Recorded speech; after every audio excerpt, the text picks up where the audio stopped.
정확하게는 어제부터 다음 주 수요일까지 설 명절의 연휴가 시작됐어요. 이 설 연휴가 시작되다 보니까 우리들이 기대가 참 커집니다. 그래서 이 설 연휴의 주일을 맞이하면 우리가 과연 몇 사람이나 예배 나올까 생각을 했는데 생각보다 1부 예배, 2부 예배, 3부 예배 많이들 나오신 게 얼마나 감사한지 모르겠어요. 지금 이 시간에도 동영상으로 예배 드리시는 분들도 참 감사한 겁니다.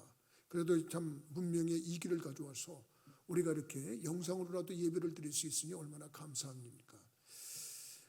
설날 생각해 봤습니다. 설이 뭘까?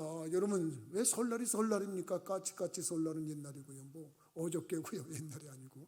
뭐 우리 설날은 오늘이래요. 뭐 그런 노래도 있습니다만 왜 설날이라고 그러냐? 이번에 보니까 뭐 여러 가지 학설이 있습니다만 이 설날이라는 게 그렇더만요. 모든 게 설다, 낯설다 그런 뜻이랍니다. 우리들이 이 설날에 어렸을 때 제 기억에는 그렇게 풍족한 나라가 아니었어요. 그때는. 그래서 설날이 되면 참 철없는 시절에 우리 부모님들이 얼마나 고생하셨을까 생각하는데 이 좋은 옷을 한번 새 옷을 입는 거예요. 설날 되면 바지도 좋은 거, 옷들이도 좋은 거. 그거 가지고 또 1년 입는 건데 아주 좋다가 추석 때 되면 또 좋은 옷 한번 입고. 우리 때는 그래도 괜찮았어요. 우리 부모님 때라 그럴까 우리보다 더 연세 드신 분들은 시골에서 설날이 되면 옷을 다 만들었어요. 손수. 그래서 우리 애들에게 주는 옷은 때때 옷이라고 그래가지고 때때 옷을 만들고 색동저고리 뭐 한복 이런 것까지 다 만들고 어른들의 옷은 두루마기 이런 것까지 다 만들고 그때는 이 천도 그렇게 뭐 좋은 것도 아닌데 흰색 두루마기 이런 거 많이 짓고 이렇게 했어요. 그래가지고 설날이 되기 전에 그 전에 있는 5일장에 가서 이제 신발까지 그것도 뭐 흰색 고무신이든 뭐 이런 털실이든 뭐 이런 것까지 딱 준비되면 이게 설날 준비가 되는 거예요. 근데 이런 게 다 낯설다 이거야. 그래서 이 설날은 낯설다. 여러분 이제 새로운 세계가 들어오잖아요. 새 해가 들어오잖아요. 이 새로운 시간이 우리에게 다가오는데 이건 낯선 시간이다. 그래서 설날이라. 낯설다 그래서 설날. 뭐 속으로 뭐 여러분들은 아닌데 뭐 다른 이론도 있는데 그럼 그냥 그 이론을 여러분들은 따라가세요. 난 이 이론에 비중을 두고 얘기하는 거니까. 여러분 혹시 꽝 대신 닭이란 말이 어디서 나온 건지 아십니까? 꽝 대신 닭. 꽝 대신 닭이라는 건 뭐냐면 이 설날에 떡국을 끓여 먹어요. 가래떡을 뽑아가지고 약간 꾸덕꾸덕해진 걸 칼로 동그랗게 잘라가지고 그 떡국을 끓이는데 그 떡국에 같이 들어가는 재료가 뭐냐면 꿩이었어요. 꿩고기. 꿩고기들 잡숴보셨는지 모르겠네요. 이 꿩이 사육이 안 된다래 보니까. 그래서 오늘 꿩고기 먹기가 쉽지가 않습니다. 저는 한 번 먹어본 기억이 있어요. 일생 동안에 내가 이거 꿩고기다 그러고 먹어본 적이 있어요. 근데 그 꿩이 있으면 얼마나 좋겠어요. 근데 꿩이 없어요. 그러면 떡국 끓일 때 뭘 넣냐고 거기다 닭을 넣었대요. 그래서 꿩 대신 닭이다. 그런 말을 한다. 꿩 대신 닭이다. 여러분들이 이 설날이 되면 지금은 그런 놀이가 많이 없어졌습니다만 여인들이 널뛰기를 합니다. 널뛰기. 이건 우리 조상들의 어떤 지혜가 엿보이는 건데 이 뭐냐면 지금은 우리가 여기들 여러분들 파카나 뭐나 이런 거 그냥 다 오리파카 뭐 이런 거 입고 그래서 지금 뭐 겨울에도 뭐 덥다 그러는 사람이 있어요. 아우 왜 이렇게 더워. 사실 그 옛날에 우리들이 맞이하는 겨울은 참 혹독했습니다. 춥습니다. 전부 다 웅치리고 사는 거 그러던 시절입니다. 그런데 그 웅치리고 사는데 이 여인들의 웅치림은 더한 거예요. 근데 이 설날에 너를 띄면서 이 발바닥에 자극을 준다는 거예요. 공중공력 띄면서. 그리고 친교가 이루어지고. 그래서 상대를 높이 올라도록 도와주는 그 모습 속에서 서로 협력심도 나타나요. 이게 설날에 우리가 하는 고유의 전통의 풍습 중에 하나죠. 그것뿐만 아니라 이 설날에 하는 윷놀이가 무슨 놀이냐? 이건 이웃과의 교제를 얘기하는 거고 이웃과의 친교를 얘기하는 거예요. 윷놀이 하자 하는데 왜 윷인지 아십니까 여러분? 이 윷이라고 하는 것이 뭐냐면 이웃놀이다. 이웃과 하는 놀이다. 그게 줄어서 윷놀이가 됐대. 그래서 윷놀이가 그런 모습을 해서 이 정월 설날이 되면 서로 이렇게 모여서 친교를 하는 거예요. 설날 요즘 내일 모레가 여러분들 이제 설이니까 고향을 가서 부모님도 뵙고 이렇게 하는데, 이 설이 되면은 제일 주고받는 말 중에 주요 내용이 뭐냐면 복입니다. 복. 이걸 우리가 덕담을 한다래. 덕담. 여러분들이 가서 세배를 드리지요. 세배를 드리면 만수무강하십시오. 그리고서 하네. 그리고 절을 올려. 그러면 그래, 자네도 올해는 소원 성취하기 바라네. 건강하고 바라네. 그래, 좋은 자리에 취직하기 바라네. 뭐 이러면서 이제 덕담을 나누는데, 그 덕담의 주 내용이 다 복에 관한 거예요. 복. 그래서 이 복을 주고받는 이 설날의 명절이 우리들에게 하는데, 오늘 제가 여러분들한테 말씀드리고 싶은 주제가 바로 이 복에 대한 얘기를 하려고 그랬어요. 금년에 여러분들은 어떤 복을 받고 싶으세요? 여러분들 복이라고 그러면 여러분들한테는 다 복의 내용이 다른 겁니다. 사실 저 사람 복 받았네 그런다고 말을 한다 그러면 그 사람이 복 받은 그 내용이 그 사람이 원하던 소원이 응답되면 복 받은 겁니다. 그러니까 여러분들이 금년에 이 설날 이후에 삶을 살면서 금년에 여러분들이 가졌던 소원이 응답되는 축복이 있기를 주님의 이름으로 축원합니다. 그래서 그 사람은 금년에 복 받았어. 그게 뭐냐면 금년 여러분들이 가지고 있는 소원에 대한 내용들이 응답돼요. 그러면 그것이 가장 큰 복이에요. 여러분들이 바라는 가장 큰 소원이 뭡니까? 여러분, 우리들이 바라고 있는 것이 이루어질 때 그걸 가장 큰 복이라고 생각을 할 수 있는데, 어떤 사람이 나는 바라는 것이 이렇게 건강한 것이 복인데 그 건강하지 못하는데 다른 걸 주면서 복 받아라 이렇게 얘기한다 그러면 그건 그 사람에게는 그렇게 큰 복은 아니에요. 오늘 본문에 나온 10명의 나병 환자를 얘기를 하고 있어요. 이 10명의 나병 환자들이 복을 받은 사람들이야. 이 사람들에게는 소원이 뭐였겠어요? 돈 많이 버는 게 소원이었을 거예요? 아니에요. 자식 많이 낳는 게 소원이었을 거예요? 아니에요.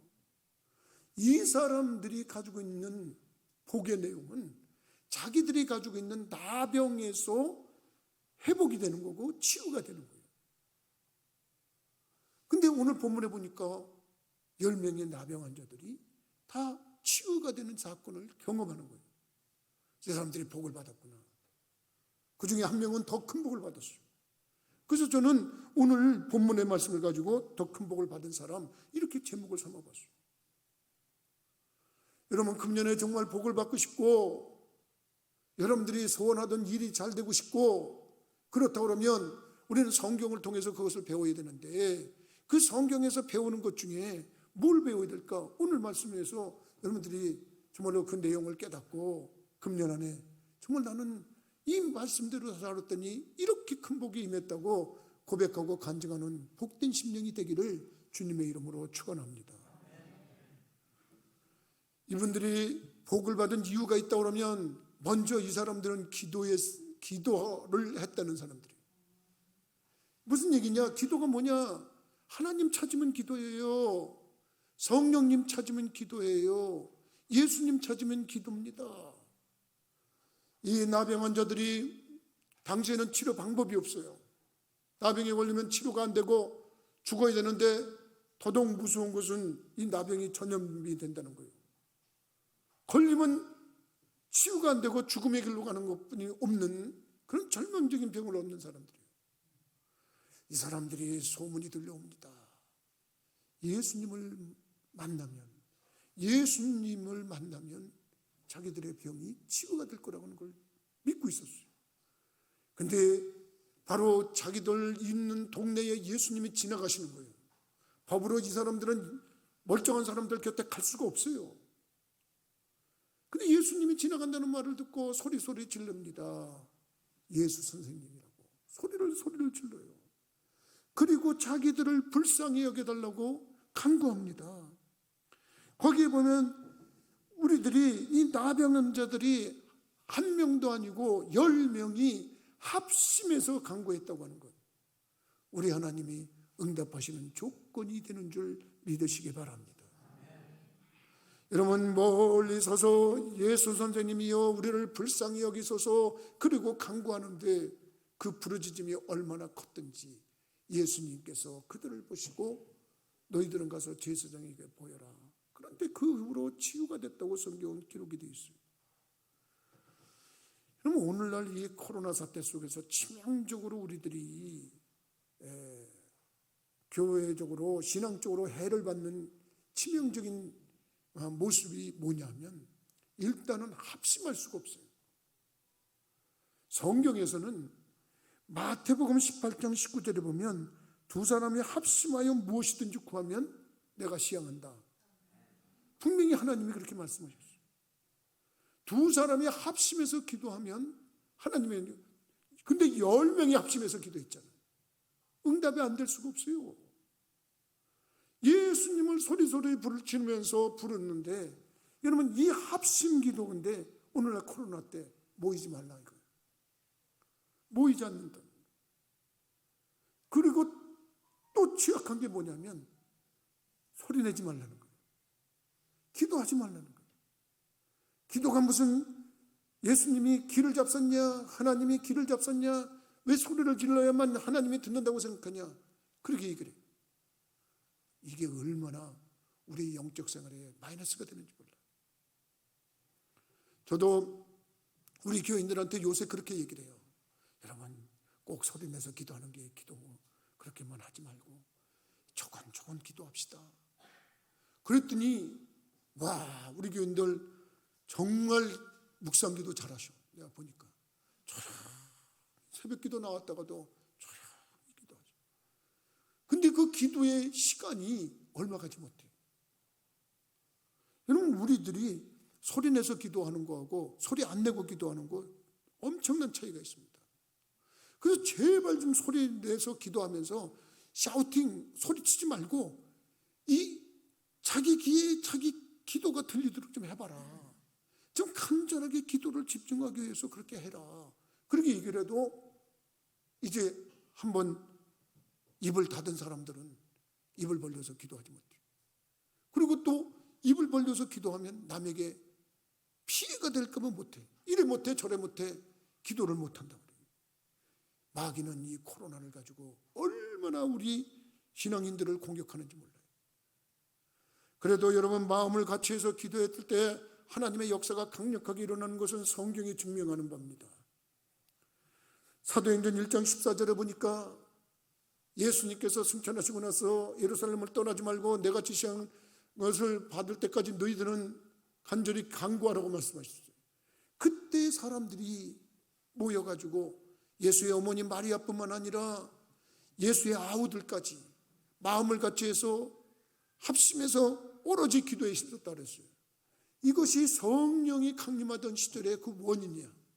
뭐냐면 거기에 모였던 사람들이 모두가 마음을 같이 해서 기도했다는 거예요. 합심해서 기도했다는 거예요. 여러분들이 한 사람이 기도하는 것도 중요하지만 두 사람이 기도하는 건 더 중요합니다. 두 사람이 기도하는 것보다도 여러 사람이 같이 기도하는 게 중요합니다. 그런데 요즘에는 모일 수가 없으니까 여러분 기도까지 못한다? 아닙니다. 여러분들이 할 수만 있으면 기도하는 사람에게 응답이 있고 기도하는 사람에게 소원의 응답이 있어서 그 사람이 복을 받는 사람이 되는 줄 믿으시기 바랍니다. 여러분 마귀는 어떻게 하든지 우리에게 기도 못하게 만듭니다. 모이지 못하게 만듭니다. 그렇다고 해서 기도를 놓으면 안 됩니다. 다시 말씀드리지만 할 수 있는 대로 남에게 피해가 되지 않는 선에서 여러분 합심해서 기도를 하고 모여서 기도하고 간구할 수 있는 분들이 되기를 주님의 이름으로 부탁을 드립니다. 두 번째로 이들이 어떻게 해서 복을 받았나 봤더니 복 받은 것은 간단합니다. 순종이 있기 때문입니다. 순종. 10명의 나병 환자들이 부르짖어서 예수님을 불렀지 않겠습니까? 간구했지 않겠습니까? 예수님께서 돌이켜보시고 그들에게 가서 그들에게 한 말씀 하십니다. 얘들아 너희들 제사장에 가서 보여라. 이렇게 얘기를 합니다. 뜬금없이 왜 제사장에 가서 보이라고 그랬을까? 그리고 일부 여기 생각하는 분들이 있을지 모릅니다. 이 이스라엘 백성들이 예수님이 오시기 전까지는 제사장들이 예배를 인도했는데요, 율법 레위기를 보면은 제사장들은 축복권도 있고 예배권도 있고 판결권도 있었어요. 이 판결권이라는 것은 재판을 하면서도 판결을 하지만 이것이 우리에게 해를 가져오는 나쁜 병이냐 아니냐 그걸 판단하는데, 특별히 나병 같은 것은 제사장이 판단해서 너는 나병이 맞다, 그러니까 너 이제부터 격리해라, 그거 판단을 누가 해줬냐면 그때 당시에 제사장이 한 겁니다. 제사장이 보고서 넌 나병이 아니야, 넌 이건 부스럼이야, 이건 피부병의 일종인데 이거 괜찮아, 너는 나병이 아니니까 그냥 치료하도록 해. 그러면 제사장이 나병이 아니라고 그러는 사람은 나병이 아니에요. 그 판단을 누가 하는 거냐면 제사장이 하는 거예요. 예수님께서 나병 환자 10명이 부르짖어 간구하니까 야, 너희들 병 제사장한테 가서 보여. 이 말은 너희들 병이 나았어, 가봐. 그리고 확인을 시키러 가는 거예요. 여러분, 이 사람들이 제사장에게 보이러 가다가 치료가 됐다고 성경은 증명을 하고 있어요. 이 말은 무슨 말이에요? 제사장에게 치료하러 보이러 가는 것은 누구보다도 순종하는 마음이에요. 근데 거기 조금 삐뚤어진 사람이 있다고 한번 가상해 봅시다. 뭐야, 아니 저분조차도, 예수님조차도 우리 나병이 있다고 말이야 가까이 오지도 않고 우리에게 안수기도도 안 하고 우리에게 종교적인 의식도 안 하고 뭔가 좀 손을 들어서 축복도 좀 해주고 좀 뭔가 그럴듯하게 하나님 이름도 좀 불어가면서 이렇게 안 해주고 누구는 뭐 얘기 들으니까 눈에다가 뭐 진흙도 발랐다 그러고 누구는 뭐 손으로 만지셨다 그러기도 하고 누구는 일어나라고 그러기도 하고 그랬다는데, 뭐야, 뭐 우리는 왜 안 하는 거야? 그리고서 불만을 토하고 가지 않았다 그러면 그들은 소원이 응답되지 않습니다. 그들은 군말 없이 다가간 겁니다. 군말 없이 제사장에게 간 겁니다. 그건 뭐냐면 바로 말하면 그게 순종입니다. 성경에 보면요, 지금 내가 말한 상황하고 똑같은 짓을 한 사람이 있습니다.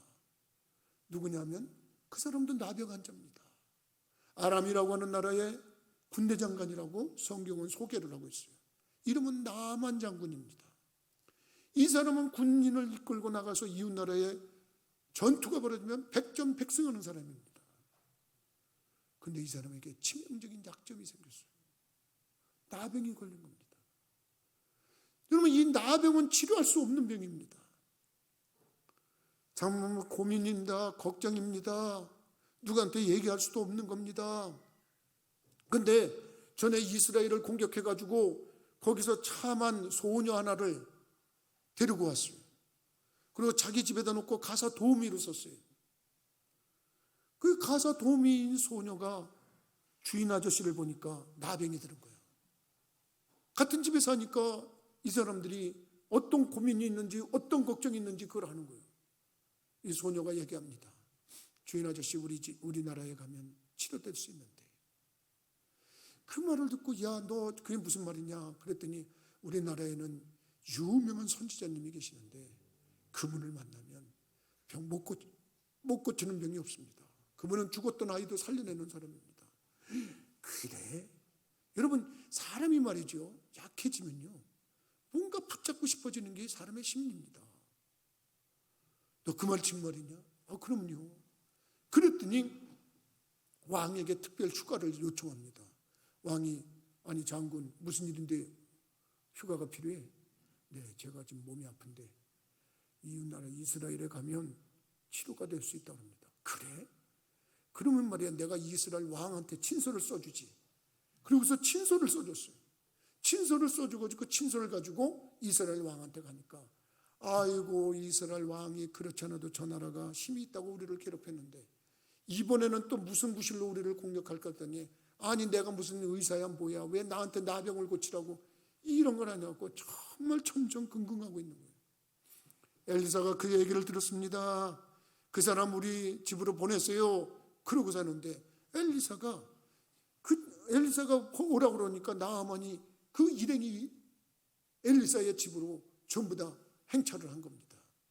아주 굉장했겠죠. 일국의 국방부 장관이 움직이고 대국의 국방부 장관이 움직이니까 모두들이 다 쳐다보는 거 아니겠습니까? 꿍짝꿍짝거리고 뭐 난리가 났을 겁니다. 근데 이게 웬일입니까? 엘리사 집에 와도 누구 하나 코빼기 안 보입니다. 그러더니 조금 있다가 문이 삐걱 열리는데 보니까 웬 종 하나가 나오더니, 게하시라고 하는 종이 나오더니, 저 우리 선생님이 요단강에 가서 7번 목욕하시면 낫는다 그럽니다. 요단강 가서 7번 하세요. 그럼 문 쾅 닫고 들어가 버립니다. 이 나만 장군이 얼마나 기분이 상했는지 몰라요. 그때 당시에 성경 구절에 그렇게 얘기를 합니다. 나만이 분이 나서, 아니 도대체 이게 무슨 짓 하는 거냐, 봤지 않냐, 너 왕도 내 앞에서 쩔쩔매는 거 보지 않았냐, 근데 이게 뭐 하는 짓이냐, 나를 이렇게 하대하냐. 그리고서 야 우리나라로 돌아가자, 내가 이거 가만히 안 놔두겠다. 그리고서 나가려고 그러는데 이상합니다. 그 부하 중에 몇 명이 간절하게 요청합니다. 아버지요, 그러지 마십시오. 선지자가 더 심한 말을 했더라도 순종하지 않았겠습니까? 그러니까 이 나아만이라고 하는 장군이 그 얘기를 듣다가 잠깐 멈칫했어요. 자기 생각에는 나와서 손을 들어서 축복 기도를 해주든지, 무슨 종교 예식으로 예배를 드리든지, 뭐 거창하게 뭐를 할 줄 알았어요. 근데 이건 진짜 하나님의 사람은 나오지도 않고 웬 조그만 종이 나와가지고서는 탁 얘기하고서 그냥 들어가 버리니까 기분이 상해버려요. 기분이 상했는데 여러분, 이 사람이 정말 복을 받으려니까 순종하는 이유가 생겼어요. 그 이유가 뭐냐면 그 부하들이 얘기를 합니다. 이거보다 더 심한 얘기를 했어도 더 하셨지 않겠습니까? 이까진 일이 뭐가 힘들다고 안 하십니까? 그러면 여러분 두 가지 반응일 겁니다. 만약에 부하가 그런 얘기를 하면, 야, 너 가르치냐? 나를 가르쳐? 이놈이 이게 버릇이 없이 나를 가르치고 있네? 그리고서 그를 당장에 처벌할 수도 있었을 거예요. 근데 여러분, 우리가 믿는 이 성경 다음으로 이스라엘 백성들이 중요하게 여기는 책이 하나 있습니다. 그게 뭐냐면 탈무드라고 하는 책입니다. 이 탈무드에는 세 가지 질문 중에 하나가 뭐가 있냐면, 이 세상에서 가장 현명한 사람이 누구냐? 이 세상에서 여러분 가장 현명한 사람이 누구냐고 생각합니까? 그 책은 대답하기를 뭐라고 대답을 하냐면, 모든 사람에게 늘 배우는 사람이다, 이렇게 얘기를 하고 있어요. 나는 어느 날 어느 책을 읽다가 배우기를 멈춘 사람은 늙은 자다, 그 얘기를 듣는 날부터는 내가 늙지 않으려고 더 배우려고 노력을 해요. 근데 탈무드에는 누구한테든지 배우려고 하는 사람이, 그 사람이 현명한 사람이다. 나만 장군이, 부하가 생각해 보세요. 저 하나님의 사람인 사람이 더 심한 얘기를 했어도 병고축에서 하시지 않았겠습니까? 근데 이거 뭐 7번 목욕하라는데 왜 그렇게 화를 내세요? 고정하시죠. 그러니까 순간에 네가 나를 가르치냐? 그리고 분을 낼 수 있었던 상황임에도 그렇지? 그 말이 맞지? 그렇지. 아유, 내가 생각 잘못했네. 그리고 순종하고 7번 목욕을 했어요. 어린아이 살처럼 깨끗하게 회복이 됐다고 성경은 증거하고 있는 줄 믿으시기 바랍니다. 그 이유가 뭡니까? 순종했다는 거예요. 여러분, 금년에 이제 이 설날 오고 가면서 덕담 많을 겁니다. 새해 복 많이 받으세요. 건강하세요. 뭐 장수하세요. 뭐 하세요. 그런데 여러분, 그건 사람들이 하는 축복의 메시지라고 그러면, 하나님은 너희들 복 받고 싶으냐? 그러면 순종해라, 이렇게 얘기를 합니다. 성경 말씀을 우리가 듣고 배우면서 하라고 하는 것은 하고, 하지 말라고 하는 것은 안 하면 그게 순종입니다. 여러분들이 믿음으로는 구원을 받는 것이고 행함으로는 복을 받는 거예요. 우리가 설교를 듣든 성경을 읽든 뭐를 하든 하나님 말씀을 배워서 내 삶에 적용하겠다고 배우는 거예요. 난 여러분들이 순종함으로 그 복을 누리시는 분들이 되기를 주님의 이름으로 부탁을 드립니다. 다른 이유, 인간의 어떤 그럴듯한 이유를 가지고 불순종하지 마세요. 그러면 하나님이 실망하시고 후회하세요. 하나님이 내가 왜 쟤를 왕을 만들었는지 모르겠다. 저렇게 말 안 듣는 애를 내가 왕을 왜 만들었는지 모른다. 제가 내 말을 안 들어. 나도 쟤 버릴 거야. 그리고 성경에 증거한 사람이 있어요. 누군지 아십니까? 여러분, 이스라엘의 일대 왕인 사울입니다. 일대 왕 사울을 하나님이 세운 걸 후회하셨다 그랬어요. 그 이유를 성경을 자세히 읽어보면요, 그런 얘기입니다. 아말렉이라는 나라가 쳐들어오고 괴롭히고 그럽니다. 하나님이 야, 너 저 사울에게 가서 이렇게 전해라. 그리고 사무엘이라고 하는 선지자한테 얘기를 했어요. 이번에 아말렉하고 전투하면 너희들 이기게 해줄게. 이기게 해주면 거기 왕도 다 처벌하고 사람들도 다 처벌하고 짐승들도 다 처벌하고 거기선 다 진멸시켜버려. 아주 저기, 왜냐하면 그것들이 내 사랑하는 민족이 가나안 땅에 들어가려고 할 때 방해짓을 했던 민족이야. 내가 다 척결해버리겠다. 그리고 사울에게 그렇게 말을 전하라고 사무엘 선지자가 메시지를 받았어요. 사울에게 얘기합니다. 전쟁에 나가보니까 쉽게 전쟁이 이루어집니다. 적을 다 퇴치하고 적의 왕 아각이라고 하는 왕까지 생포했어요. 생포하면 안 되는 거예요. 죽이라고 그랬어요. 거기 가보니까 소가 투실투실한 소들이 엄청 많아. 적들이 가지고 있는 거 보니까 투실투실한 양들이 엄청 많아요. 그거 다 죽이라고 그랬어요. 근데 보니까 이거 하나님께 제사 드릴 때 제물로 쓰면 요 우량종이니까 요거 좋겠다. 자기 생각이야. 그래서 그걸 남겨가지고 끌고 왔어요. 그때 하나님이 앵그리 하셨어요. 그때 하나님이 화를 내신 거예요. 아니, 얘는 내가 다 죽이라고 그랬는데, 다 척결하라고 그랬는데 사무엘 선지자가 가서 왜 살려뒀습니까? 그랬더니 길갈에 가서 하나님께 예배드릴 때 제물로 쓰려고 남겨놨대. 하나님이 다 척결하라고 그랬는데 왜 당신이 그래? 하나님이 그 제사 받기를 원하시는 것 같아요. 그때 유명한 말을 합니다. 순종이 제사보다 나은 건데 당신이 그 말을 안 듣고 예배를 순종을 하는 것은 점쟁이에게 점을 친 것 같고 우상에게 절한 것과 같은 죄다.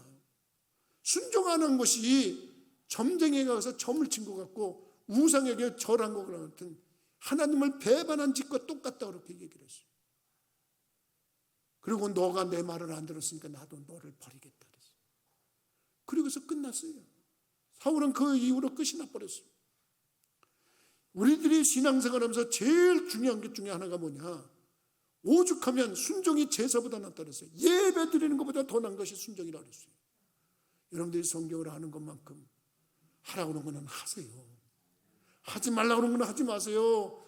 그 정도의 신앙생활에 성숙함이 가고 있을 때에 여러분들은 여러분도 모르는 사이에 큰 축복의 열매를 맺는 줄 믿으시기 바랍니다. 마지막으로 세 번째는, 여기까지는 여러분 부르짖어 기도하고 합심해서 기도하고 순종했을 때는 10명이 나병한 자가 다 복을 동일하게 받은 거예요. 근데 그 중에 한 명이 더 큰 복을 받았어요. 더 큰 복 받고 싶으세요? 그러면 어떻게 되느냐? 감사할 줄 알아야 돼요. 여러분, 감사할 줄 안다는 게 무슨 얘기냐? 10명이 가다가 몸에 병이 다 나아버렸어. 너도 낫네, 나도 낫네. 근데 이 한 사람만 하나님 앞에 소리를 지르면서 하나님 감사합니다, 그리고 소리를 질렀어요. 여러분, 하나님 앞에 얼마나 크게 영광을 돌려본 적이 있습니까? 여러분, 소리쳐서 하나님 감사합니다 온 세상이 알도록 소리쳐 본 적이 얼마나 있습니까?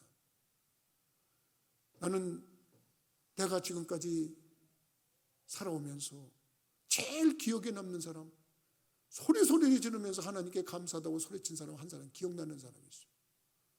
아빅이라고 하는 사람, 이름이 아빅. 필리핀의 영어교사예요. 우리 교회 와서 몇 년 동안 영어교사를 하다가 간 사람인데 기억나는 분들이 있을 거예요. 그분이 우리 교회 와서 영어교사를 하면서 내가 교인들 안수기도 하는 걸 봤어요. 어느 날 저보러 안수기도를 해달래요. 왜 그러냐고 그랬더니 자기가 결혼을 했는데 9년 동안 아기가 없대. 목사님, 저 아기 좀 갖게 기도 좀 해주세요. 그래서 제가 그러냐, 그러고서 기도를 해줬어요. 우리 교회에서 1년 동안 복무를 하고 한 달 휴가를 얻어서 필리핀에 건너갔습니다. 한 달 휴가를 잘 지내고 건너왔어요. 몇 달 지났는데 이게 뭡니까? 몸에 이상 증상이 나타났어요. 아무래도 이게 아기를 가진 것 같다. 그래서 우리 교인들하고 그때 약국에 가서 무슨 키트를 사다가 여자들 검사하는 방법이 있다 그러더만 나는 잘 몰라요. 검사를 하다가 소리를 지르는데 으악 그리고 소리를 지릅니다. 막 소리를 지르는데 보니까 Praise the Lord, Thanks Lord 그러는 거예요. 얼마나 소리 지르는지. 이게 무슨 일이야? 이게 무슨 일이야? 왜 그래? 그때는 그게 무슨 말인지 몰라가지고 이게 무슨 왜?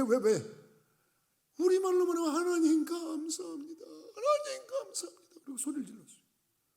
9년 만에 키트에 임신이 됐다는 사인이 나타났어요. 난 그렇게 소리 지르는 거 처음 봤습니다. 우리 교인들 여러 명이 봤어요 그때. 여러분 생각해 보세요. 자기가 바라던 소원이 응답될 때 얼마나 감사해요. 그때 제 일성에 하나님 감사합니다. 10명의 나병 환자가 다 고침을 받았는데 그중에 한 명만 하나님 감사합니다.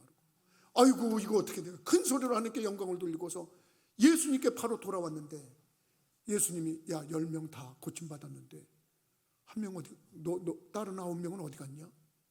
다른 9명은 감사도 안 하고 가버렸어요. 다른 9명은 병 고쳤다고 좋아서 길길 뛰면서 좋아하면서 그냥 자기들이 갈 곳에 가버렸어요.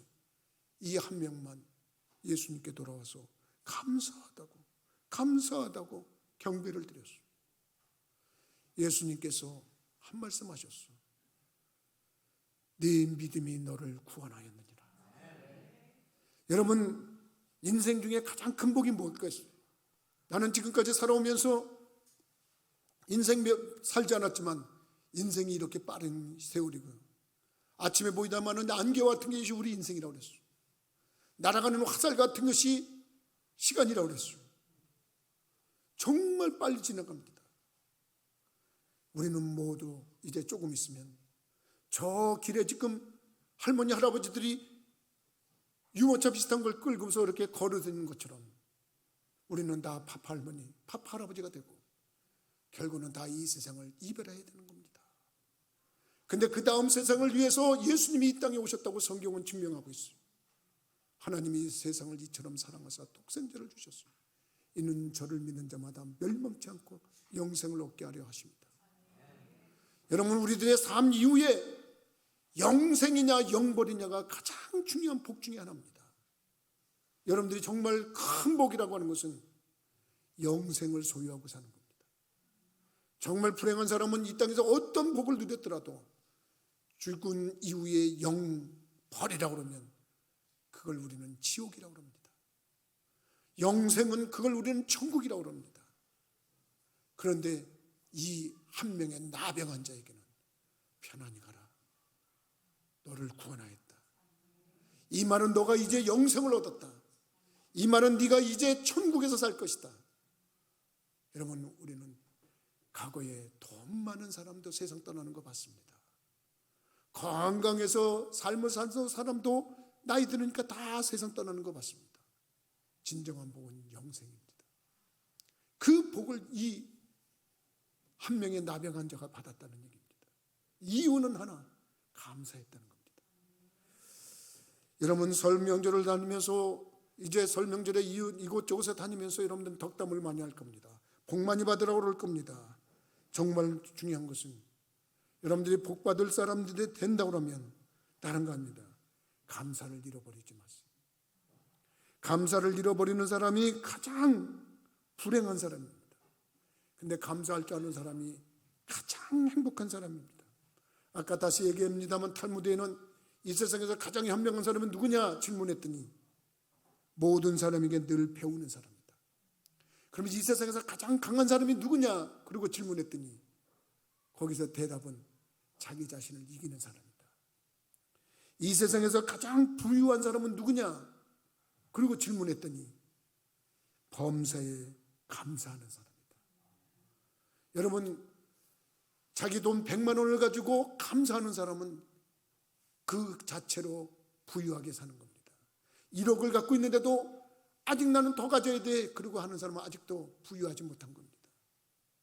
이 말은 무슨 얘기일까요? 조그만 것이라도 감사하는 사람은, 그리고 만족하면서 사는 사람은 가장 부유하고 행복한 삶을 살 수 있는 겁니다. 오늘 여러분들이 이제 예배 후에는 마음껏 설 연휴를 즐기셔야 될 겁니다. 그런 가운데서도 하나님이 나에게 더 큰 복을 주시는 금년 한 해가 되기 위해서 나는 기도 생활을 놓지 않을 거야. 나는 예수님의 말씀에 순종하는 생활을 놓지 않을 거야. 나는 감사하는 생활을 놓지 않을 거야. 그렇게 생각하면서 여러분들이 금년 안에 정말 간절한 소원들이 있거든요. 그 소원이 이루어졌다고 간증하는 복 있는 심령들이 되기를 주님의 이름으로 부탁을 드립니다. 기도하시겠습니다. 거룩하신 아버지, 전능하신 하나님, 설 명절을 맞이하면서 우리들이 서로 덕담을 주고받습니다.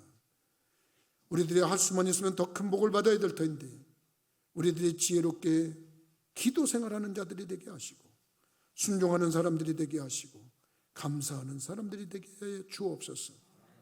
그래서 금년 안에 더 큰 복을 받은 사람들이라고 많은 사람들이 인정할 수 있도록 도우시고 특별히 하나님께서 인정해 주는 복 있는 심령들이 되어지게 하여 주옵소서. 예수 그리스도 이름으로 기도하옵나이다. 아멘.